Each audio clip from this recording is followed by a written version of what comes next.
Good morning, madlang people. Kumusta na kayo mga kapatid? Sabi ganun na. Mga katintak, kumusta na kayo? Ngayon hindi ako makapag-upload. Hindi ako makapag-upload kasi dumating yung amo ko kagabi 12 midnight na dumating ng madaling araw kanina. So, upload muna tayo hanggang bukas siguro. Mag-upload tayo kasi nandyan na ang aking pantay. Dumating na from China. So, ganito na lang ang buhay natin pag andyan ng amo, kahit gaano, kahit okay naman ng cellphone sa kanila, oras ng work natin, syempre nandyan naman yung respeto sa kanila, diba? Na kahit naiinis ka na kasi ganun ako total naman sunod-sunod yung yung pagka-live ko. So nakuha ko na yung yung watch hour ko. Sana hindi na bumaba. So kanina is nagsabi ako kay Ash na pakitulungan niya ako na mag-apply para ma-monetize na ako, di ba? So sabi naman niya sa akin, okay ate. Sabi ko mamayang hapon. So si Mikwe, what? Punitis ka na yung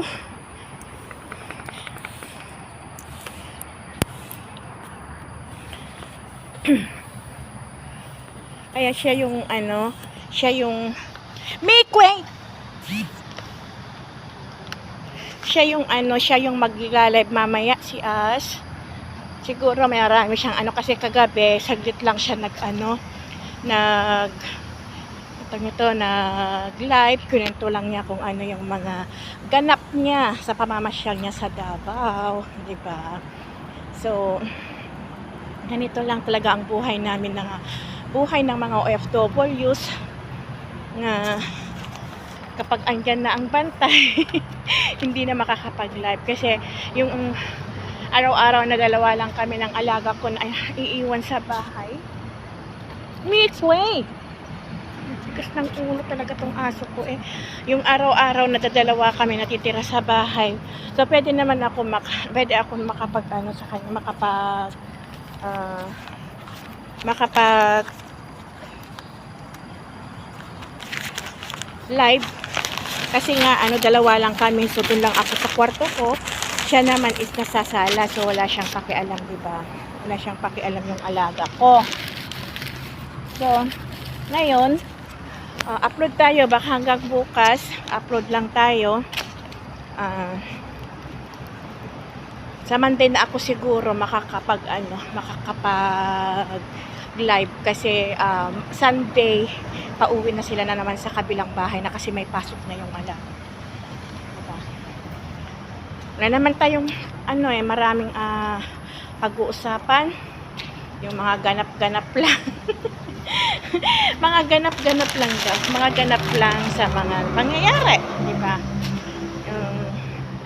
Tulad yung mga sinasabi nila na walang magdidikta, bakit daw hindi mag-antay, di ba? Nandun na kami, hindi kami nagdidikta dito, wala naman nagdidikta dito na or diniktahan namin siya na bakit ganun. Sinasabi lang namin, kumbaga pinaalala lang namin sa kanya na, or ipinakita lang namin sa kanya na hindi man lang niya napasalamatan si Mami Marley, diba? Yun lang ang punto namin. So kahapon nag-post siya yung sa mga memories nila ni Mami, yung mga ginaganap sa kanila nung bagong, kasi yung mga niya na mga video is nung dumating siya, tapos nung pumunta yung yata yun, yung concert yata yun, or hindi ko lang alam kung yung nakalimutan ko na kung concert yata yung nandoon sila sa isang mall na bumibili ng pang concert niya. Ewan ko lang kung pang concert niya yun or yung sa launching, ewan ko lang, kalimutan ko. Then kasi marami yung yung pinost niya or inedit niya na na memories nila ni Mami. So okay, nandiyan na tayo. At least nag-post siya. Pero ang na doon is too late. 'Di ba? Late na yung binigyan na niya ng importansya si Mami. O nandun na tayo, maganda yung caption niya, 'di ba?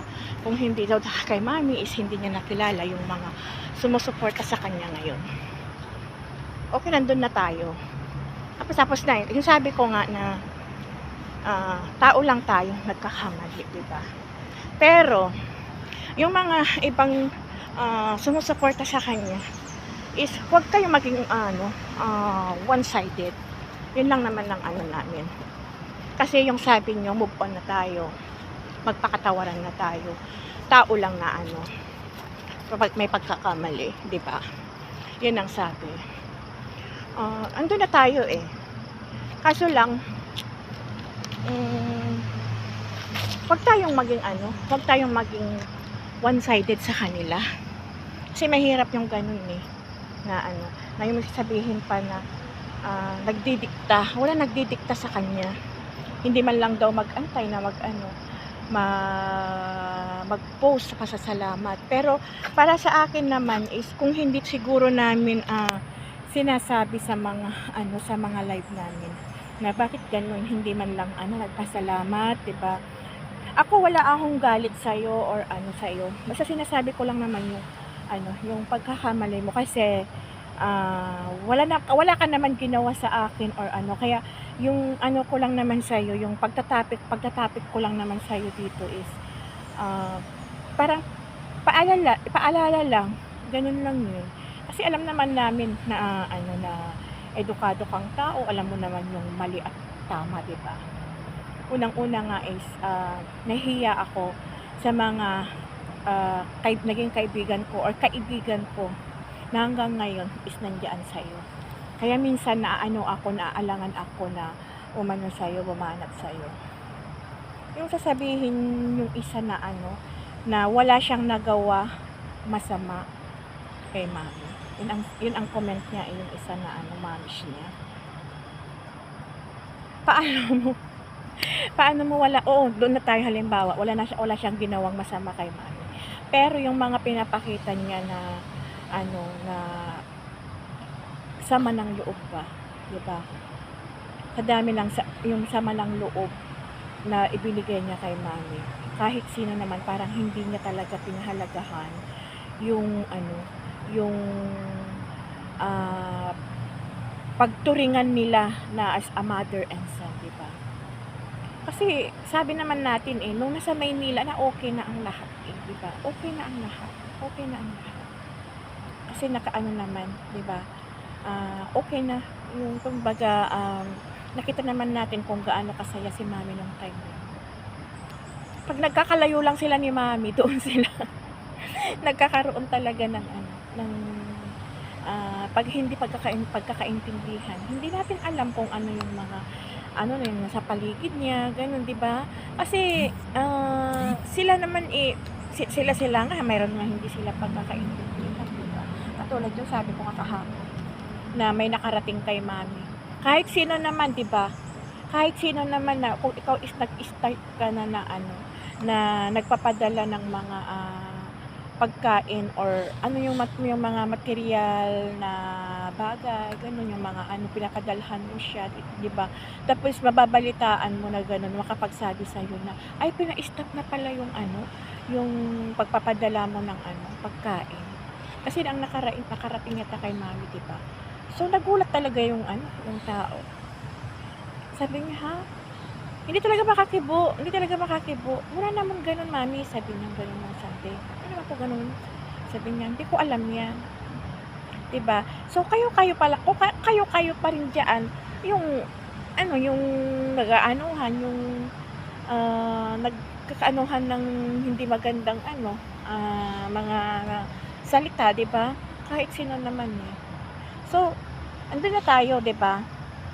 So, ang ko dito is yung pag-post niya kahapon, yung nakita na ipinasok doon sa gisinahan is andun na tayo na late na. Kaya nga medyo sumama din talaga yung mga loob yung mga tao na nandito sa Team Abot Kamay na nagmamahal kay Mami Marley. So, siyempre, may mga nag-share sa mga kasamahan natin dito, 'di ba? May mga nag-share.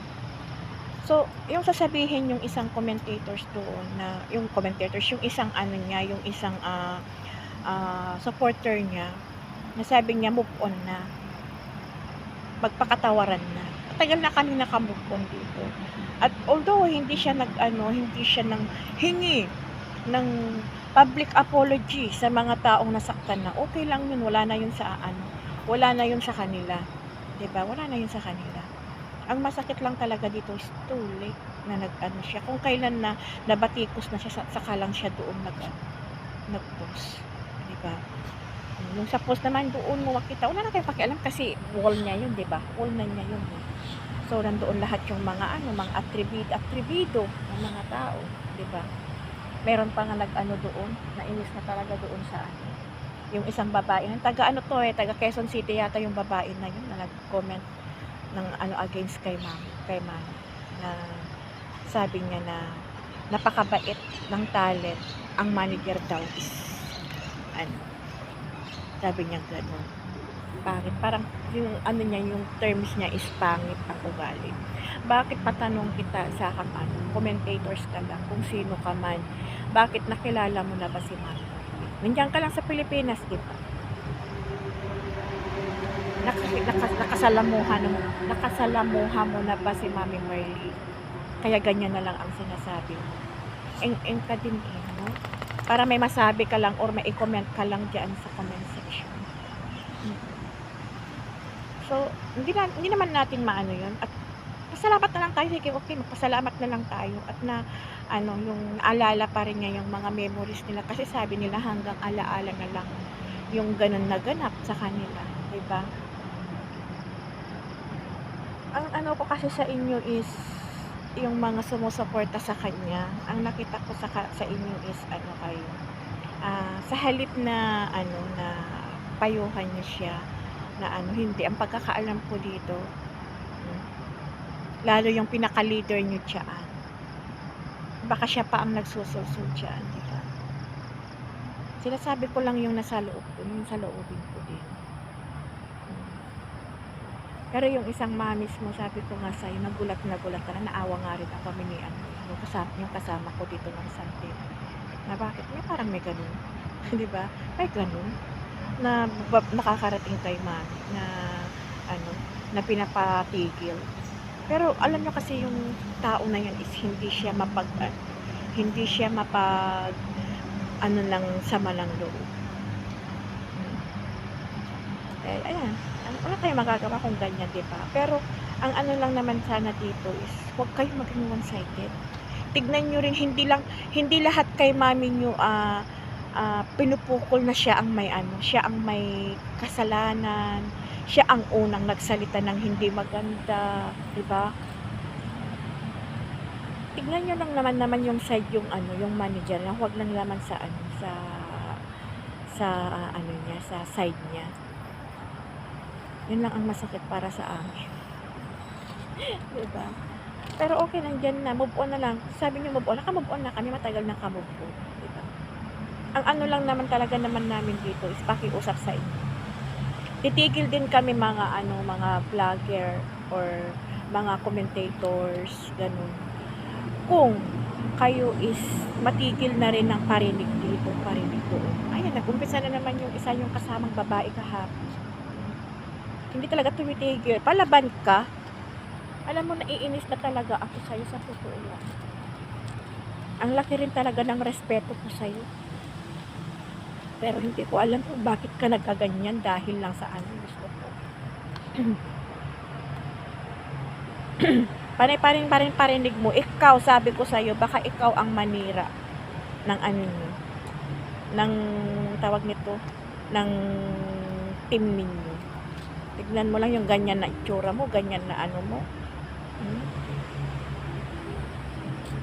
Puro parinig ka, hindi ka talaga nagtigil. At least kami dito sinasabi namin, kung hindi ka talaga magtigil, hindi rin kami titigil. Sige, parinig pa more.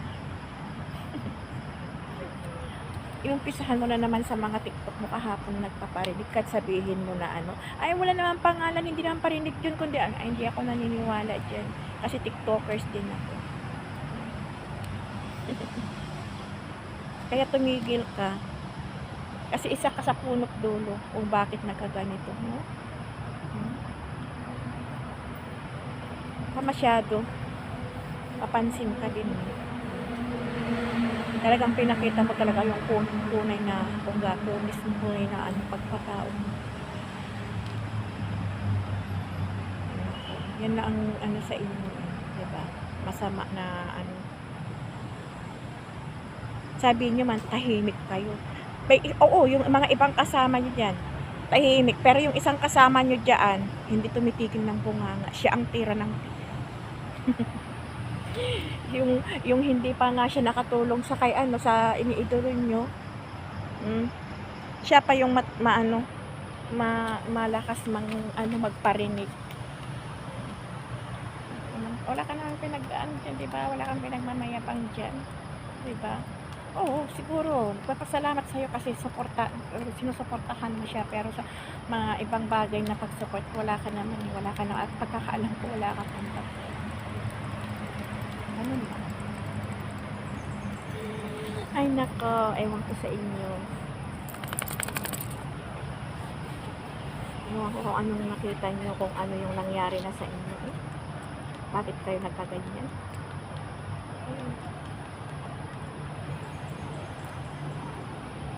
May tiwala ako yung sa kaibigan ko dito na nagsabi na isa siya na nag-ano noon nung pumunta ng Maynila, isa siya sa mga nag-force na makipag-ayos kay Mami. Pero yung mga ibang kasamahan mo siguro is sila din yung sulsulero siya. Kaya wala rin akong na bakit nagkaganyan. Kinasama lang naman talaga ng loob ni Mami, nagkagulo eh. Mas maganda pa nga sana, mas mainam pa nga sana kung hindi ka na lang nag-live eh. Baka hanggang ngayon okay pa kayo ni Mami. Hindi nagtampo si Mami sa'yo, diba? Ang talagang kinasama ng loob niya, alam niyan yung isang alam yung kaibigan ko yan, kasi sinabi ni Mami yan sa kanya na kinasama lang talaga ng loob niya nung nandoon sa nasa loob siya ng comment siya doon, nandoon nababasa niya na pagka may papasok na alam na na bashers or kalaban ni Mami, pinapabluning. Kaya nagtaka din, hindi ko alam kasi sabi naman yung kaibigan ko dito is sabi niya is saglit lang naman siya pumasok kaya hindi niya alam kung ano yung nangyari na doon. Pero ang sabi talaga ni Mami, sabi ni Mami, pinasama talaga ng loob ko, sabi ni Mami sa kanya. Sabi niya, yung alam na nila na kalabang kong kaaway ko, yung bashers ko yun. Bakit pa na makautos daw yung isa na sabi, iblunin mo yan, iblunin mo yan. Siya naman daw, iblunin. Kaya nagkakarin niya talaga yung dito, yung isa dito. Sabi niya, hindi niya alam talaga yun kasi masaglit lang pumasok sa loob. So, mga ganun dapat na para kayo kasing nang aasar diba? Para kayong nang aasar, sa totoo lang. Yung mga taong inaayawan nyo nung time na yun, nandyan na kayo ngayon na kumakampion ngayon, naipagtatanggol pa ba niya yung iniidolo nyo ngayon? Kung hindi kayo magpalipad doon sa kanila, hindi nila ipagtanggulan. Totoo yun, diba? Kasi ginamit lang nila yan eh. Ginamit lang nila. Alam ko matatalino kayo. Alam ko na may mga pinag-aralan kayo. Pero bakit kayo magpapagamit sa mga tao na yan, diba? Tignan nyo, iba na ngayon yung mga caption nila.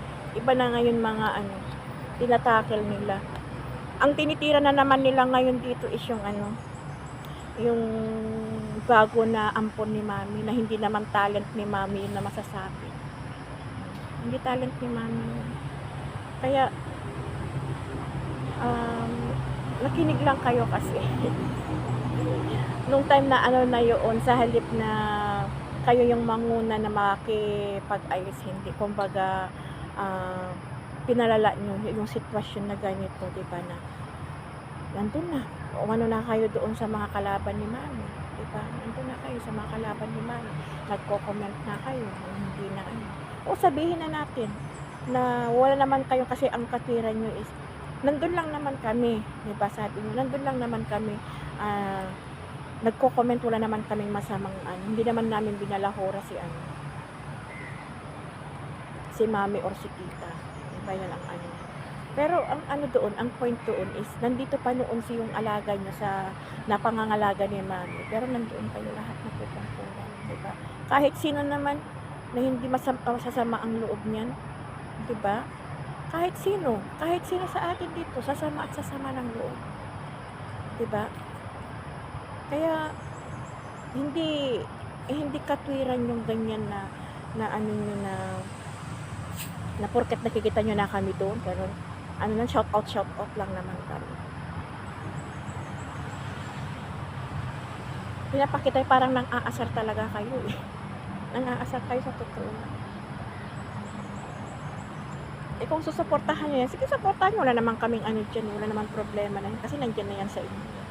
Binigay na ni mami sa inyo. Diba? Pero sana naman, napag-isip-isip nyo rin yung mga ganun na ginawa nyo na ano sa kanya, na utusan nyo yung tao, na i-blue name mo yan, susunod naman yan. Kaya doon talaga sumama ng loob yung mami mo. Nag-isip na rin siya doon na wala naman palang halaga si mami sa kanya. Diba? Pinapahalaga ni mami pero siya ang walang pagpapahalaga. Na bilang nanay niya, si mami mami. Kung talagang tinuring niyang mami-mamihan niya sa mami. Diba? First, second chance, pinaano yung matanda. Na kahit ano na niya sa amin dito noon. Ang daming nagtago, ang daming nagtampo sa kanya. Kay mami. Dahil nga lang din. Diba? Pinakita ni mami yung pagpapahalaga niya bilang anak niya. Siya naman, hindi niya pinahalagahan si mami. Mas pinalahagahan niya yung inano niya na yung mga tao na sumama sa kanya, yung mga tao. Diba? Tignan lang natin kung ano yung magagawa ninyo. Ganun lang. Kung ano yung magagawa ninyo dyan. Ay nako, hanggang ano lang tayo. Mahirap kasi, mahirap pag ganyan yung ano. Nandito ako sa labas ngayon na ano, maya 4 or 8 o'clock pa uwi na ako sa bahay. Namamalengke ako kasi walang ano sa bahay, wala. Nagbigay man yung amo ko kagabi ng ng pagkain, $10. Ano mo doon, bumili lang ako ng fish, magkano yung fish, $5. Tapos yung paa lang ng manok, yung legs lang ng manok. Yung legs lang ng manok is magkano na rin po.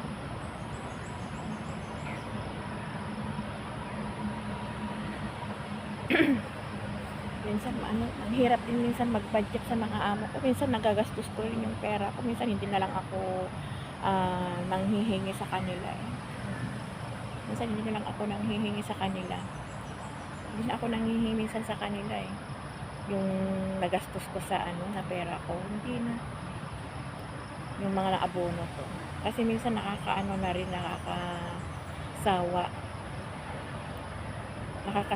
talaga yung nagdidilim. Nakakasawa. Minsan yung sa amo ko. Pero mo $10, saan ka pupunta? Nagmamahal ng mga piliin.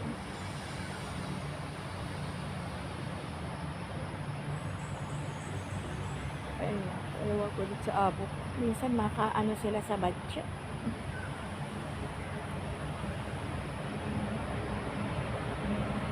So, marapit-lapit na rin talaga yung ilang weeks na lang. Ilang weeks na lang is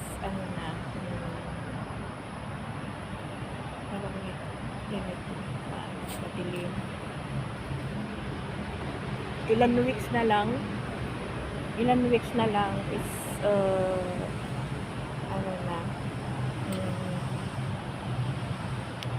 second anniversary na. Si Maring Sweet Summer, malapit-lapit na rin umuwi. May message na kalama may si Maring Sweet Summer.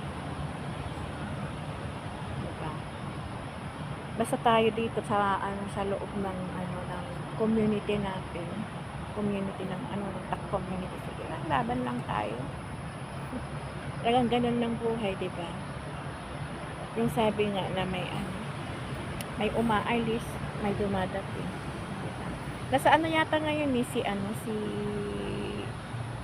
tawag nito si sa Tac House, 'di ba? Nandun yata sa Tac House ngayon si nagdumidilim ng nito. Nandun yata sa Tac House si Jess, 'di ba? Kasi may sila mag-upload si Mami ng reels niya kagabi. Nandun yata.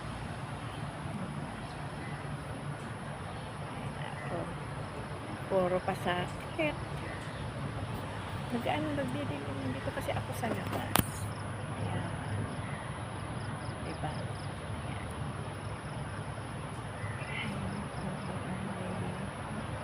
Ayan. Tatanggalin ko na to kasi nandyan na si Puha. Ayaw niya na may nail polish.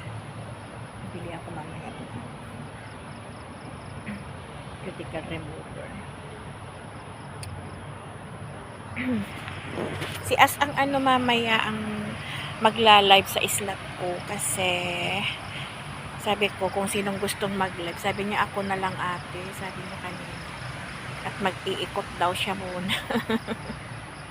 Mag-aano siguro, di ba As, nandiyan ka ngayon sa Davao na namamasyal. Sige lang, laban lang tayo mga katimta. Wag lang tayo padadala sa mga diba? Hayaan na lang natin siya. Sige, kung ngayon na total nakapag naman na siya, diba? Nakapag thankful naman siya kay Mami. Nakapag thank you na siya kay Mami. Okay, sige na. Wag na tayong magsalita ng hindi sa kanya. Para hindi na rin sumama yung loob yung mga sumusuporta sa kanya kasi sabi nila bakit daw ang ayaw ko lang doon na comment yung sabi niya na bakit? Sabi niya may nagawa ba? Wala namang ginagawa kay Mami na masama Sa'yo walang ginawa ang nakita mo, pero sa amin dito may nakita kaming nagawang ginawa niya. Pasakit, puro pasakit ang ginawa niya kay Mami Miley, di ba? Alam mo yan. Hindi wag kang bakit alam mo yan. Hindi wag kang magbulag-bulagan. Hindi porket anak-anakan mo yan, ha? Sabihin mo wala siyang nagawa, yung mga pasakit niya, yung mga ginawa niya doon sa mga comment section niya, anong ginawa niya, 'di ba? Oh, sunod-sunuran kasi sa iyo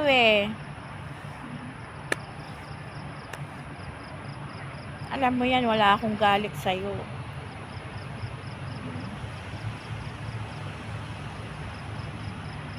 Hindi ko lang alam bakit ganyan na lang ang mo na. Sabi niya wala naman sabi niya paano siya magso-sorry? Wala naman siyang ginawang masama. Hindi ba masama yung mga pinagagawa niya, binigyan niya ng sama ng loob? Hindi ba masama yung ginawa niya na triple?